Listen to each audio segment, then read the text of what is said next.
Imagine um cenário tão apocalíptico que em apenas 10 anos, quase 8 milhões de pessoas foram forçadas a abandonar um país. Parece ficção científica, mas é a crua realidade da Venezuela desde 2013. No epicentro dessa devastação está Nicolás Maduro, um ex-motorista de ônibus que ascendeu ao poder em um país que, uma vez, foi um dos mais ricos da América Latina e agora é um dos mais empobrecidos do continente.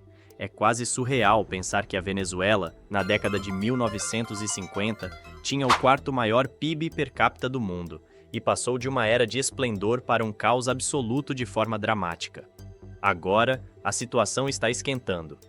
Com as recentes eleições provocando uma onda de agitação, os Estados Unidos reconheceram a vitória do opositor, abalando ainda mais o já instável governo de Maduro.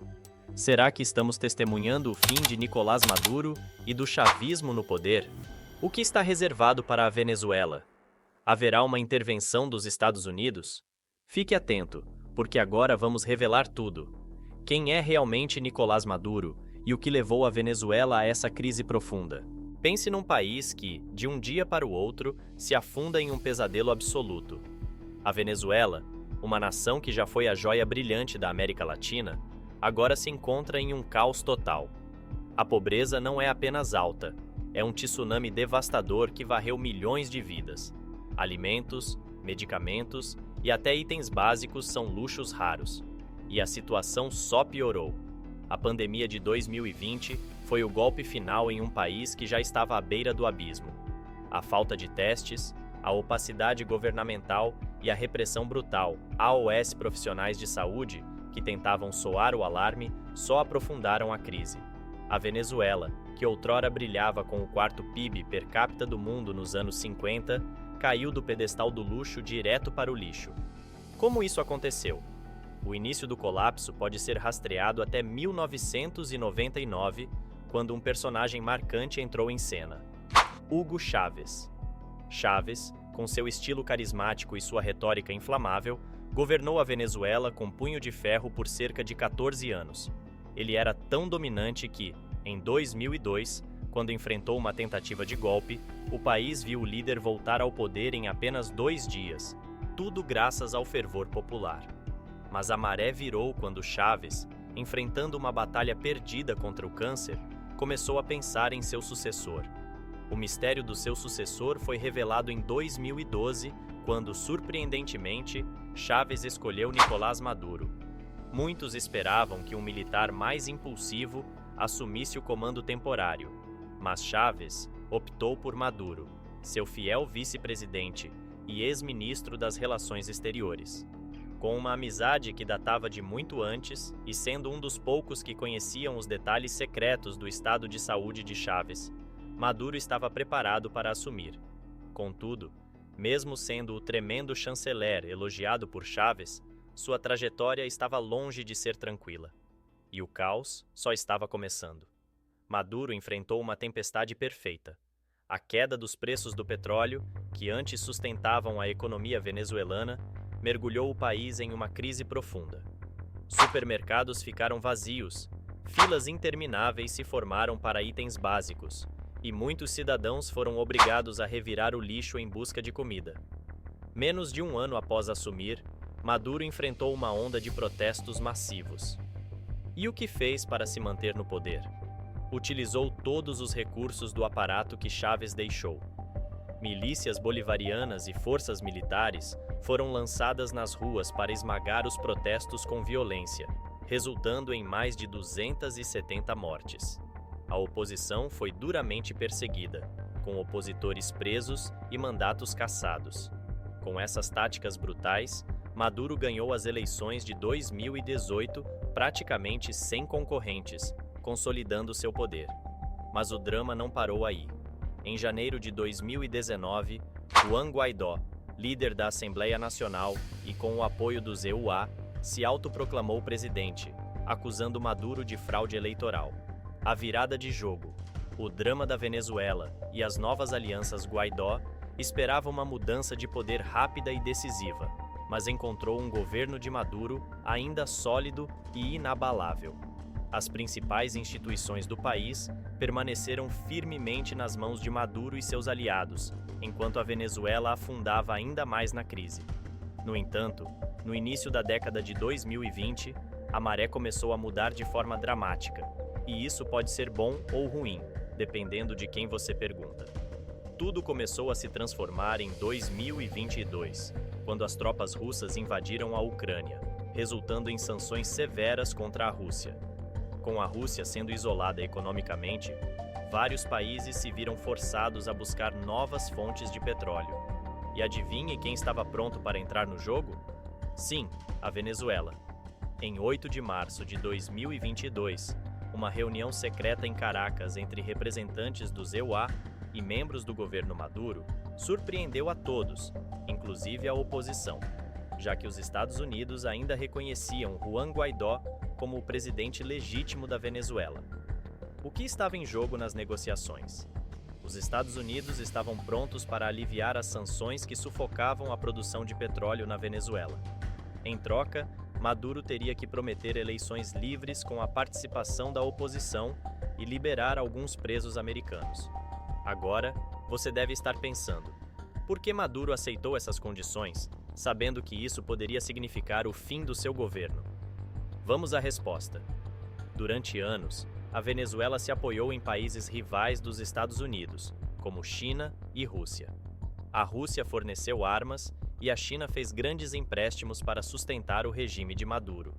Mas com a queda na produção de petróleo e a diminuição das exportações para a China, a Venezuela estava se afundando em dificuldades.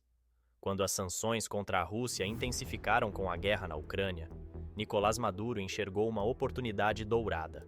Ele negociou com os EUA, aceitando condições severas, eleições livres e a participação da oposição em troca da redução das sanções. O petróleo voltou a fluir, e a economia venezuelana, embora ainda combalida, começou a dar sinais de vida. Mas, como sempre, a política é um jogo de interesses onde a ética fica em segundo plano. Para evitar que Maduro colhesse os frutos da recuperação, a oposição se preparou para a eleição de 28 de julho de 2024. Aprenderam com os erros do passado. Nada de boicote ou candidaturas divididas. Em vez disso, uniram forças para lançar um único candidato com reais chances de vitória. Mas aí, começou o jogo sujo de onde a gente já esperava. Nas primárias, Maria Corina Machado emergiu como a favorita, com mais de 90% dos votos. A expectativa era palpável. Muitos acreditavam que a Venezuela estava prestes a experimentar suas primeiras eleições verdadeiramente livres em anos. Mas Maduro não estava disposto a entregar o poder assim tão facilmente. Com mão de ferro, ele impugnou a candidatura de Maria Corina Machado, e mesmo com a oposição reagindo com uma nova candidata, a filósofa Corina Yoris, o governo fez tudo para barrá-la também. A tensão atingiu o auge quando até mesmo aliados de Maduro, como Lula e Gustavo Petro, criticaram suas manobras. Com o retorno das sanções dos EUA, a produção de petróleo na Venezuela começou a sofrer um impacto devastador.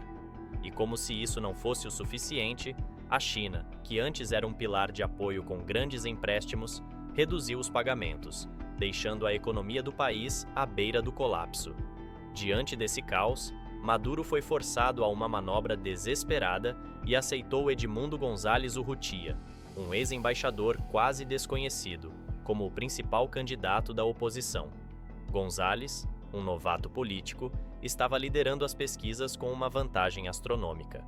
Era um sinal claro de que o vento da mudança estava soprando forte. Mas, convenhamos, vocês acham que Maduro, que se agarrou ao poder com unhas e dentes durante todos esses anos, iria entregar o cargo tão facilmente?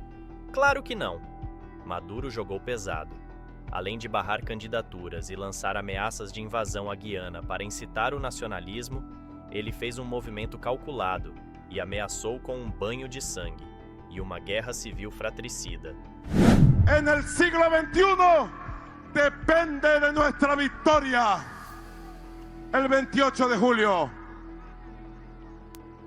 Si no quieren que Venezuela caiga en un baño de sangre, en una guerra civil fratricida, producto de los fascistas, garanticemos el más grande éxito, la más grande victoria de la historia electoral de nuestro pueblo. Se não vencesse as eleições de 28 de julho. Um truque sujo para garantir a sua sobrevivência no poder. E o dia tão esperado chegou. Com um clima de tensão palpável e uma população ansiosa por mudança, Maduro foi novamente declarado presidente. A surpresa? Não para quem conhece o estilo do regime. Agora, o grande mistério. Será que esse cenário sombrio vai persistir? O resultado da eleição vai realmente prevalecer? Maduro vai continuar no poder ou a crise vai levar o país a um ponto sem retorno? Ninguém tem respostas definitivas. Mesmo após ser anunciado como vencedor, Maduro ainda enfrenta uma montanha de desafios. Internamente, a necessidade de garantir a transparência dos resultados eleitorais é crucial para manter sua legitimidade. Caso contrário, ele poderá enfrentar um isolamento internacional ainda mais severo, pressão econômica crescente e uma migração desenfreada, exacerbando a crise. E as tensões não param por aí. Além de Elon Musk, que já teve desavenças públicas com Maduro e até foi convidado para uma briga, a OEA, Organização dos Estados Americanos, convocou uma reunião para discutir a controversa eleição venezuelana. A convocação surgiu após um pedido do Equador, que está alinhado com outros países críticos a Maduro, como Paraguai, Argentina, Costa Rica, Guatemala, Panamá, Peru, República Dominicana e Uruguai. Até mesmo Lula, que inicialmente apoiou Maduro, parece estar mudando de posição. Embora tenha declarado não ver problemas na eleição, agora, junto com os presidentes do México e da Colômbia, Lula está pedindo transparência e uma verificação imparcial dos resultados. Se você achava que a novela venezuelana tinha chegado ao fim, prepare-se para uma nova reviravolta. No dia 1º de agosto de 2024, o secretário de Estado do ZOA fez uma declaração bombástica. Edmundo Gonzalez foi oficialmente reconhecido como o vencedor das eleições de 28 de julho, e era hora de discutir uma transição de poder. Um golpe e tanto para o já enfraquecido Maduro. Por que essa reviravolta? O Conselho Nacional Eleitoral da Venezuela, que deveria garantir a transparência das eleições, simplesmente se recusou a apresentar os documentos necessários. E, convenhamos, não tem como mostrar algo que não existe, certo? A falta de transparência e as irregularidades detectadas pelos observadores internacionais minaram a credibilidade dos resultados. Maduro, sempre o showman, tentou de tudo. Ele tentou reatar com o ZUA, oferecendo condições baseadas no acordo de setembro do ano passado, e até usou as redes sociais para lançar um apelo. Se os ZUA respeitarem nossa soberania e pararem de ameaçar a Venezuela, podemos retomar o diálogo. Uma verdadeira encenação. Mas não parou por aí. Maduro também fez discursos inflamados, acusando os americanos de se meterem em assuntos internos. A situação é tão caótica que ele está até mesmo se mostrando paranoico com possíveis traições dentro de seu próprio círculo. E não é para menos. Recentemente, o governo venezuelano ordenou a prisão de Tarek El Aissami, um dos maiores pesos pesados do chavismo e antigo vice-presidente de Maduro.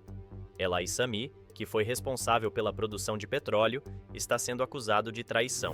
O mistério e a tensão em torno de sua prisão sugerem que Maduro pode estar se preparando para um exílio forçado em algum país amigo. E para apimentar ainda mais a trama, Maduro enfrenta uma recompensa de 15 milhões de dólares por sua captura, acusação de narcoterrorismo e uma investigação do Tribunal Penal Internacional, TPI, por supostos crimes contra a humanidade. Na Venezuela, onde tudo pode mudar em um piscar de olhos, o futuro de Maduro está em suspense. Estamos, sem dúvida, presenciando os últimos atos desse drama político. O que vem a seguir? Será que veremos uma verdadeira mudança? Ou tudo isso é apenas mais um ato na longa novela venezuelana? Quem sabe não é mesmo? Só resta aguardar as cenas dos próximos capítulos. Agora, queremos ouvir de você. O que acha que acontecerá com Maduro? Ele conseguirá se manter no poder ou o seu reinado está chegando ao fim? Se você curtiu essa imersão na realidade venezuelana e quer ficar por dentro das próximas reviravoltas, Não se esqueça de deixar o seu like, compartilhar e se inscrever para mais conteúdos fascinantes.